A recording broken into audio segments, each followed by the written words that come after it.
Happy Monday, everybody. It's the last Monday in January, January 30th, 2023. I'm Larry Jacobs. Thanks for being with us today, or maybe you're listening on the archives. You know, we archive over at ace-ed.org, ace-ed.org. That's the home website of our consortium for equity, and everything we do about equity and access in pre-K-12 is over there. You can see it, see all the links, see all the information. Our new magazine, the new issue will be up in a couple of days of Equity and Access, our online journal. So I hope you go over to ace-ed.org. We don't have to go anywhere. If you're listening now, we got a great show for you. Right now, I've got three wonderful people coming on. Aaron Steinberg, Tamra Raven, I'm going to introduce each of them individually, and Brenda Eiland-Williford, who all are involved in a wonderful documentary film called Tomorrow's Hope. And this year, I'm going to just go over these things so we know. It's produced by the Saul Zaentz Charitable Foundation, and it's presently being distributed by Passion River Films, but they were not involved in the film's actual production. They are the distribution company. But Tamra and Brenda and Aaron all were involved. All right, we're going to talk about how this film developed and where it is now.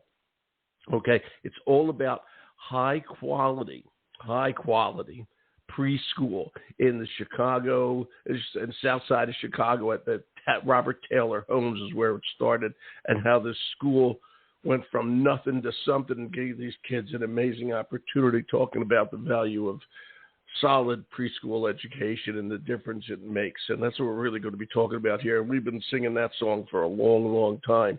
You don't build a good foundation, you don't have a good house, okay? So things change, and all these people worked on it. So let me introduce everybody. I'm Larry. Let me say hi to Brenda, and I hope I got your middle name right. Brenda Eiland-Williford. Hi, Brenda. It's Eiland, Brenda Eiland. Eiland, okay. I was going to do that, but I figured it was Eiland. Thank you, Brenda. Mm-hmm. Okay. You're Brenda, welcome. you have to help me out with something. You are Director of Early Childhood Quality and Impact at startearly.org, okay? And you're a featured cast member in the documentary.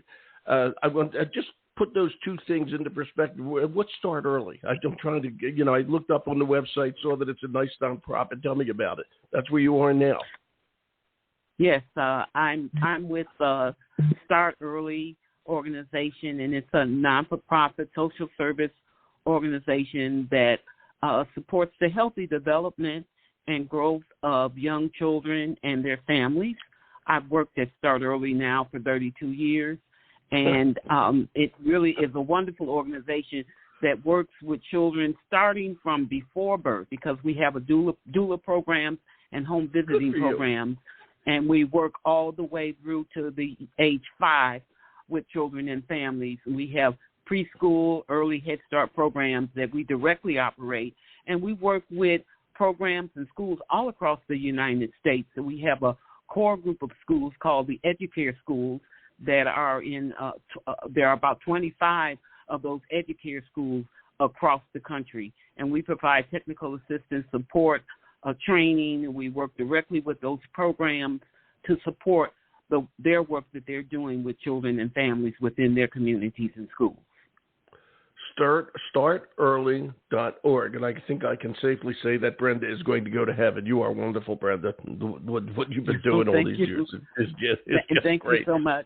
Oh, I appreciate it. Thank you for having me on today. Oh, we're going to get into details, but I got to tell you, you're special. You really are. Okay, Tamra, are you there? Yes, I am. Good morning. How you doing? You can go to heaven too, Tamra. I'm sure you're going to. I don't know about Aaron, but I definitely can tell Tamra and Brenda would. Okay. Well, we'll find out more about Aaron as we go. Okay. Tamra is actually I shouldn't say that you're one of the original producers, not the original producer of the film Tomorrow's Hope. Okay, and you were there from start to finish, right, Tamra? Yes, that's correct. Yeah. And speak a little louder, please, and right into your phone or mic or whatever you're doing. And what years are we talking about when you were producing this? It's always hard to remember when the exact year it happened, because it kind of feels like all one year working with this. It's been a couple of years now. So the foundation came to me and asked me if I would do this film about the South Side of Chicago. And I was like, yes, right away. This is what I want to do. It fits like exactly what the kind of stuff that I want to do. And, you know, showing stories about incredible, passionate people who are trying to make a better way. And are you a New Yorker, or where are you from? We're talking about Chicago with all this. Where are you, a Chicagoan? I am actually originally from Pennsylvania, lived in New York. Now I'm in LA. So I've been all over the place. Where in Pennsylvania? Outside Philadelphia, near Swarthmore College. Where? Wallingford, Pennsylvania, to be exact. My wife's from Doylestown. Nice, yes. Yeah, I know it well. Okay, I know Wallingford quite well, as a matter of fact. I grew up in Philadelphia. Okay, went all through Philly schools and everything else. Okay, so that's pretty cool. Okay, Tamra, that's great. Yeah. Are you working in the film business now? Yes, I work as a producer for a TV network, but I also do documentaries on the side. And this documentary keeps on having legs, so we're going to make lots of other little films about it as well. So that keeps on inspiring me to make more and more. Yeah, and you said at the beginning, are you producing films beyond documentaries? I didn't hear what you said just at the beginning. Yeah, I've done documentaries in the past that are all kind of in a similar vein of people who are, you know, making a difference in the world. So I've done documentaries about community gardens in New York City, a documentary about Israel where the kids are working together that are Jewish and Palestinian, things that, you know, people are, you know, kids, and mostly focused around kids who are making a difference as well. Hey, Cameron, did you produce that film on community gardens for PBS in New York? I did a documentary called Rats to Roses that was picked up by Sundance Channel. Okay, because I know there was a big. I'm going to have to ask my wife because she works over at PBS, but she knows people involved in community gardens. There's been movies about it. Okay, in New York. It's interesting. This is great stuff. It's wonderful to meet you. And by the way, by producing these films and getting them out there and doing such a beautiful job, you're doing a lot of great work for people. I got to tell you. Okay? Thank you. Thank you for you're saying. Welcome, Tamra. And now I'm going to introduce the thorn amongst the roses, if I may, Aaron Steinberg. Aaron, are you there? Yes, I would concur. Yes, I'm here, and I would concur with your perception. If I'm way down the line as far as heavenly entrances are likely to go. So yeah, what can I tell you? Actually, Aaron's the musician. He's the music composer for the film, and he also became a co-producer. How'd all this happen, Aaron? Just introduce yourself to everybody. Aaron Steinberg, everybody. Yeah. Hello, Aaron Steinberg, friends. Yes, music composer. Also a former New Yorker. Now I'm in Los Angeles too. Another reason I'm going to the other place. But so I was brought on to do the background music for the film, and there's also a song in it we're really excited about that features India Carney on vocals and my bandmate Keith Eady, I co-wrote the song with our band Captain Danger. So that's a little tidbit that we're excited about. But the background music, I was brought on to do that. And then as we got a little farther on in the process, the film incorporates a lot of historical stuff about the Robert Taylor development and Chicago's plans for transformation. And for filmmakers out there, if your film needs a lot of archival material, be prepared to budget some extra headaches and time to clear everything that you need and find everything you need. So my involvement deepened as we needed to get all of that squared away. Alongside just my feeling that this film and these stories were so vital and so important. So it was kind of an unusual development. Yeah, and I'm glad you got involved in it. Good luck with all the music stuff. I want to go back to Tamra. Tamra, you're the producer of the film. The movie has been out, for a couple of years now, and I noticed it played in Keene, New Hampshire at the Colonial Theater, where I actually have been many, many times out there. Because I live in New England now. Okay, and that's a great theater, by the way. Yeah, and where are we now on the film? And I want to say this again. It's being distributed by Passion River Films, and to me, this this film is very important for people to see because it builds the importance of preschool, okay? And it's certainly for kids of color and all that sort of thing, underrepresented groups. That's preschool, and then for everybody is what I would love to see. And where are we now in all this? Do you want schools to see it? Do you want communities to see it? What happens now and with Passion River and all that sort of thing? Who's distributing it? Tamra, I want to ask you. Madam sure. Producer.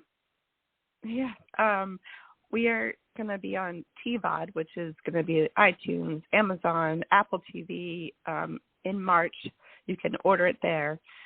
We also, because we want to make sure everyone can view it and doesn't have to pay for it, you can go to our website, tomorrowshopefilm.com, and get a free screening through our website, and we can offer you a screening for your community or your college or for even your home. So we want to make sure everyone sees the film and meet these amazing human beings that are doing great work. So, and when you're not an educator, Aaron, you were saying something. I interrupted you. Go ahead. I'm sorry. We posted a lot of community screenings, and there'll be many more. And the film has also been recently at the NACI conference recently, which is the largest education conference, and also at South by Southwest. So this is just our arrangement with Passion River is just a continuation of really getting it out there, just as you have described. I think it's terrific. And by the way, NACI is the acronym for NAEYC, the pronunciation of the acronym for the National Association for the Education of Young Children, which is more and more important as we go along here. And I know thank you for reminding me that you guys were there too. Okay. And this is really, really, really important stuff. Okay. And Aaron, let me ask you, you're a non-educator. When you look at this, what do you see as a non-educator? I don't know. Are you a parent? I don't know you that well. Are you a parent? Talk about that stuff when you see a movie like this. And I'm going to get back to Brenda, but I'm just going to ask you two first. Yes. Well, as a parent, it obviously touches a lot of important buttons light up. And as a human being who cares about social justice and greater fairness, I think the film points you towards where we need to go as a nation and how we need to be more, look towards the future in a more complete way. And so I think that the film, we were careful, I think, to make the appeal broad. You don't have to be an expert in education, nor particularly clued into many issues of social justice to be moved by this experience. And that was a goal for us. And I felt the same way it being. Go ahead. Finish up. Oh, I'm sorry. I think that the wide appeal of what Brenda will share with you and what Portia Kennel in the film shares, I think it's just a wide appeal, a human story, a human spirit when it comes out. So I got hit with it too, Yeah, and I keep saying, one of the things we try to do here, we're the Consortium for Equity in Education, and we know there are so many underrepresented groups out there. And if they don't have you always hear the stories. You guys are ex-New Yorkers. You always hear the stories about parents 5 minutes after their kids are born are sending $20,000 checks to the best preschool in town. Okay? That's how important preschool is, but not everybody, obviously, including myself, can send a $20,000 check for the kid being ready in 5 years. Okay? It just doesn't work that way. We have to have high-quality preschool for everybody, regardless of gender, color, socioeconomics, ethnic group, whatever the case may be, because if we don't do that, the whole country misses out. That's the bottom line of all this. If we don't do that, everybody loses. Okay, not just these kids, and we have to get that point all the way across. So on that note, and Tamra and Aaron, you guys projected this literally beautifully. Brenda, how you doing? I'm good. Thank you. Good. You're welcome. When you look at the movie, and you were in it, okay, talk about your experiences with all this. It started off in the Robert Taylor Housing Development, okay, which is a housing development on the south side of Chicago. Okay, talk about all that. Put it in perspective for everybody, and the difference that you folks made for these kids, the difference that the school made for these kids. Let me say it that way. Brenda. Yes. Well, we started off in the having a early childhood program in the Robert Taylor Housing Development.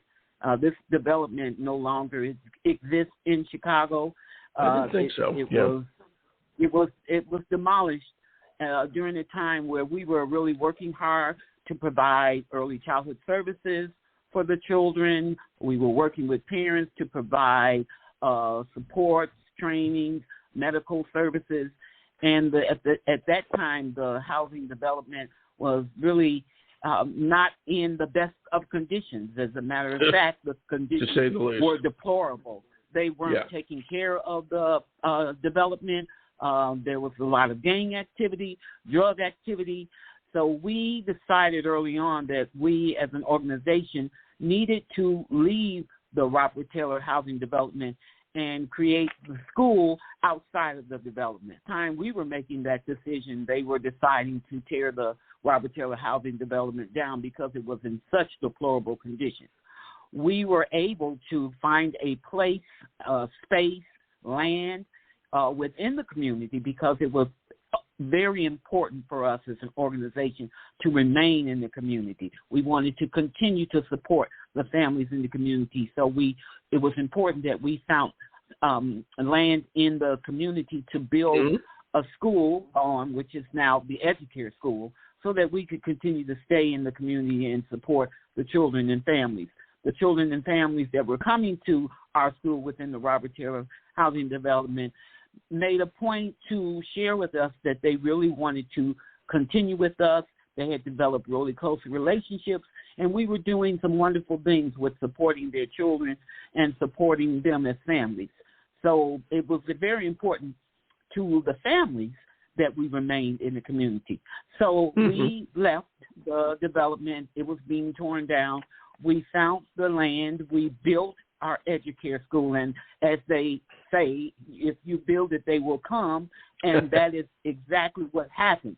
The families were being displaced all over the city of Chicago and the surrounding suburbs. So we were a little concerned that because the families were no longer in the community, some of them were no longer in the community that attended the school that we had in the Robert Taylor Housing Development, that they would not come to the Educare School that we built in the community. However, when we opened the doors, the families were there. Not only were the families there, they brought other families with them because we had established such a relationship. We had involved them in the providing ideas around what the school should look like, what kinds of things we should offer in the schools. So the families felt committed. They felt a part of what we built in the community for them.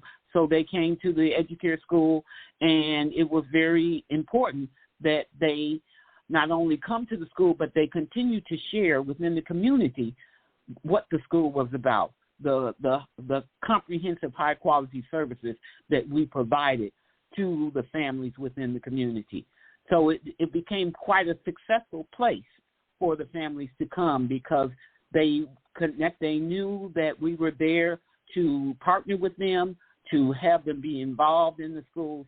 So it was very important for them to be a part of our Educare School. And two questions. How was it originally supported? Okay, money-wise, well, which is always a question. And B, B, did you have trouble finding staff? Okay, you're asking people to come down to, quote, I'm putting air quotes, a bad neighborhood in Chicago, okay? And it's not of that. It's good people, okay? My point is, how did it all start? You were up against real bad odds.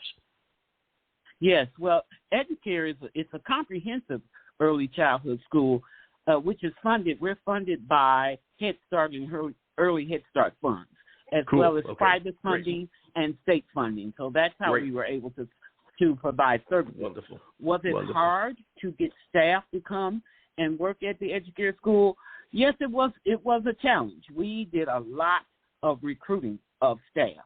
We recruited staff from all over. We worked very hard with our HR department, with getting the word out, having staff make referrals. It was a challenge to do the recruitment to get the staff to come to work at Educare. However, when they came, we were very fortunate that most of our staff would stay. We didn't have a lot of turnover. We had some at the time, but not as much as other places. Staff that came to Educare were really committed.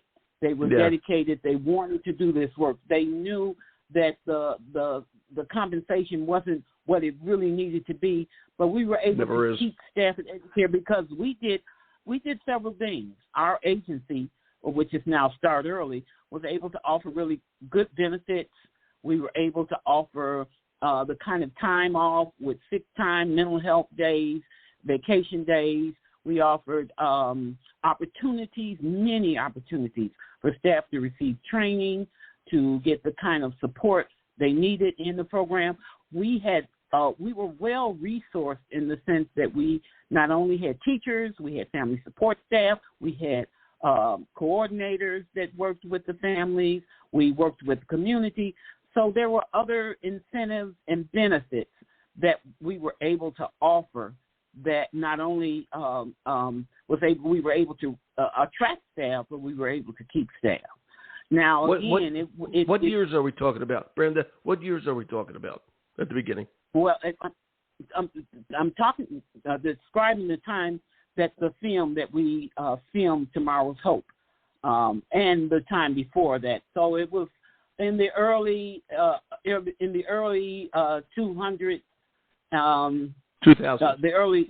the early 2000s and later. And then I'm also thinking about when we built the Educare School. So when we built the Educare School in the year 2000. Wow. You should be so proud of yourself for what you did. Now I have another question on this. You did this in 2000, but all those children, well, most of them anyway, were going to go on to either, perhaps a Catholic school, but certainly K-12 education, most of them into Chicago public schools. But these kids had an opportunity that a lot of kids didn't have. All right. They had great preschool. As you followed the kids into those early years of Chicago public, okay, how did they do? Was there a real difference? Or what did you hear? We were very fortunate because we were able to do what we called a follow-up study. And that was, we had the opportunity when the children left our school at the age of 5 and went into kindergarten, we were able to track them, follow them from kindergarten all the way up through high school. And that's what the documentary Tomorrow Hope shows, that the children started off within our school, and was in transitioned and left our school and went into the elementary school system all the way up into high school. And our follow-up study data shows that the children that left our school and went into the elementary schools and other schools as well did very well, did much better than their counterparts, than their peers, because they had the foundation of having attended Educare and was able to use that foundation to achieve what they needed to achieve when they were in elementary school, even if the elementary school was not the best elementary school, because at that time there were elementary schools within the neighborhoods that our children came from that were not rated very well. But our children were able to go into those schools and to work with the staff. The parents were advocates for their children, and that's part of the work that we did at Educare, was to talk to parents, provide training and support around how to advocate for their children's best interests when they're in the school. So I say all that to say that the children did very well. Our children exceeded in a lot of cases in reading, in math, in being able to attend and work with their teachers within the school systems to do better in all the areas that they needed to do it better in. So that was very successful for us. We felt that we were doing the kind of work that we needed to do to get children prepared for kindergarten and beyond. And in addition to that, we were able to learn from following the children. We learned what we needed to do better as a school, as an early childhood school, what we needed to provide more of or less of in order to prepare the children to be ready for kindergarten and beyond. And I was just going to ask you that question, okay? So I'll just ask it. I'll ask it, okay? you have the idea when you first start. Then the kids start coming in, the families, etc. Okay, I'm curious. What did you learn? What did you learn from all this? What did you learn? The main thing I learned that in the midst of all that was going on in the community at the time, and there were many challenges within the community, I learned that it was important to work in partnership within our early childhood school with families. Wow.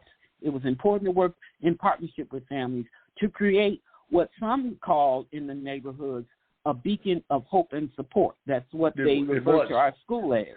Because our school was a place where families could come with their children and they felt welcome and they felt safe and they felt heard. They knew that their children would engage in different kinds of play, imaginative play. They would engage in exploration. They would create friendships. They would be in a warm, safe, inclusive environment that was designed for them. We designed our environment with our children in mind. We felt that families felt that this was a place for them as well, too. What I learned was we needed to make sure that our families were being addressed, that their well-being was addressed, in addition to what their children were learning and engaging in. We strived to create a welcoming environment for all the families that included and was representative of their culture and of their community. We wanted to make sure that their voices were heard. I learned it was important to listen and engage the families in what occurred at our school. And I would say the most important takeaway was that despite the external challenges that was going on in the community, it was possible to create inside our school an internal community of parents, staff, community partners. We pulled in all that we could pull in to make sure that our program was effective in supporting children's healthy growth and development. I really learned that involving parents early on, not when there's a concern, but involving parents and really welcoming parents to come in and share with us their knowledge was important in terms of families' own growth as parents and as leaders of their families. And that was significant. The input and the engagement that we received from our families in helping to provide the kinds of supports for their children was it was very important to do. And it created the kind of foundation that helped children be successful later on. What you just said is just so beautiful, okay? And your emotion behind it, it just comes through. And you're exactly right. And we have to understand these are wonderful communities, and if we do the right thing and make it all work, okay, and work hard to make it work, it's going to work, all right? And we cannot afford to waste or lose children, and it's I have to say it's tough even today. The South Side of Chicago. I'm a North Sider when I was there. Okay, the South Side of Chicago, okay, is having its troubles right now. I always hear about the shootings and all that sort of thing. It's terrible. Okay, in a great city with good people. Okay, and it's just terrible that this is happening. The fact that you were able to do all this, okay, against that background is absolutely. It's just amazing. Yes. And you're absolutely right. And I didn't do it alone. I have to say the other thing that was so important was that we were able to employ excellent staff that had extensive experience in the field of early child education and in the field of family support. They created relationships with families that were enduring. They gave families hope, were dedicated, they were committed, they were knowledgeable. I was just so impressed by the resilience not only of the families and the parents, but of the staff and what they brought to them and their commitment and their willingness to want to keep learning and keep growing so that they can continue to be effective in the work that they did with parents and children. And so that was what kept me going, too. Just that having a group of staff working together, families, staff, together working in partnership to do what we needed to do to catapult our children forward and give them the strong foundation that will help, that would be lasting, that would be sustainable, even in the midst of all that was going on, the challenges within their families and within their communities. Yeah, that's the word, is sustainable, and you've managed to do that. Tamra, when you heard the emotion and all that, and by the way, for some reason, Aaron has left us, Okay, so tell him thank you very much. He didn't call back. His call dropped and he didn't come back in. Hope everything's all right. Oh, he's back. He just came back. Let me bring him back on. Okay. Aaron, I was just saying we lost you, but you just came back. Yes, I'm here. Yeah. Should I take that personally, Larry? No, you just all of a sudden disappeared, and I didn't know what happened. Okay, so maybe you went to Starbucks. I don't know. Maybe you went to Starbucks. What can I tell you? Okay. It is early here in California. Well, you just missed the wonderful and impassioned Brenda telling us about the school and what the community and the teachers and all that sort of thing. So I was just going to ask Tamra, when you're producer of the film, how do you, when you hear something like this, and Aaron, you can answer the same question, how do you put it all together into a movie? Okay, how do you do that? Okay, you're the producer. That's your job. You take the whole schmear and put it in together. Okay, somebody else buys the puzzle pieces. You have to put the puzzle together. Tamra, you're the producer. I mean, it makes it really easy when you have people like Brenda and Portia Kennel. I mean, as you heard, there's really... You could just have the Brenda movie and it would be mesmerizing. Yeah. Yeah, I mean, you just have to put a camera in front of her and you get all that and your heart is full. So really you can't do anything but try not to mess it up. That's your goal, because with Brenda's story and who Brenda is and who Portia Kennel is, like, you just want to make sure we do them justice. You know, they're just amazing human beings, like you said. So I'm just grateful I got a chance to meet them both and make this, film for them and for other people to be able to view how amazing they are. Yeah, and they are amazing. And Aaron, let me ask you, this is the other side of that. You know, I'm a movie nut, so I know how important music is. So when you look at all this, okay, I'm serious. How do you put together the music? Okay, what do you look for? Well, you look for the emotional thread that's under there, because music is really mostly about emotion in many ways. It is. So I think so. Certainly in the film, it supports the emotions of the film, the peaks, the valleys, But this project had a really extra element, and then one of the teenagers in the film, Jamal Poindexter, is a musician, a drummer, and the film has a lot of on-screen drumline performances. So that element could also continue throughout the score. So it gave me, as a background music person, it gave me an element that's literally part of the narrative to weave in to help support the emotional life of the film. And as far as the key emotional points that Brenda shares with us and Portia Kennel shares with us is that these educators were able to create a lingering sense for these kids and their families that despite what's going on around them, you matter. And that message persists and lingers on hopefully lifelong. And that's profound. Well, it is profound. And so as a musician, I had to find a way to support that, and I hope that I did. But because it's such a strong message, you just kind of go heart first along with that. It's just, the whole thing is just beautiful, and it's perfect. And we got to go in a few minutes with Brenda. How long have you been an educator, Brenda? Oh, I would say over 40 years. I started off as a So you started when teacher. You were 7 years old, I would guess. So is that correct? Yes, I started when I was 7 years old. Exactly. But I started off, I started off volunteering in a preschool program, and then I received a position, and I went, took some classes, and I became a teacher, a preschool teacher. I just have to say, a couple of years ago, I ran into one of my students. I didn't recognize her, but she recognized me. She was about 20 years old. And she said, Miss Brenda, and I turned around and she said, she said her name, and I said, oh, my goodness. She was working in the social service agency where I was at, and she shared with me that she loved singing when we had large circle time. She loved singing with me. She loved reading the stories and hearing the stories that I had, and she loved the fact that her mother was able to volunteer in the classroom with me. I just welcomed her mother in the classroom, and that was just so profound for me to run into one of my students at that age, and she remembered me, and she was doing very well. She was just had a positive outlook and had a very good job, and that was so rewarding.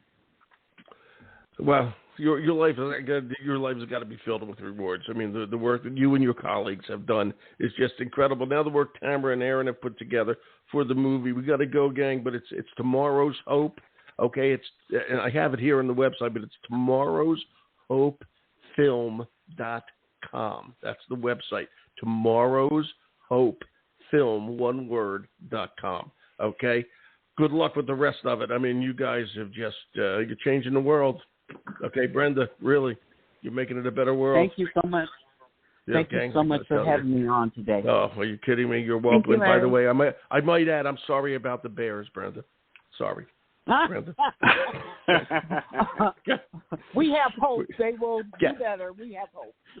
They need your preschool to get things better. They need Tomorrow's Hope.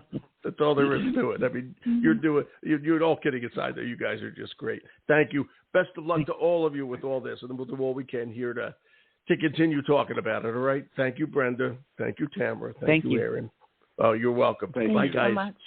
Oh, you're welcome. Bye-bye. Wow, what a great group. Okay, it's the Brenda, Tamra, and Aaron show. All right.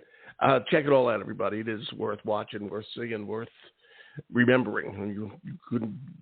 You couldn't buy Brenda's emotion on that if you wanted to. It's unbelievable. tomorrowshopefilm.com. Wow. We're going to archive over at ace-ed.org. I'm Larry Jacobs. Wow. Thanks for listening.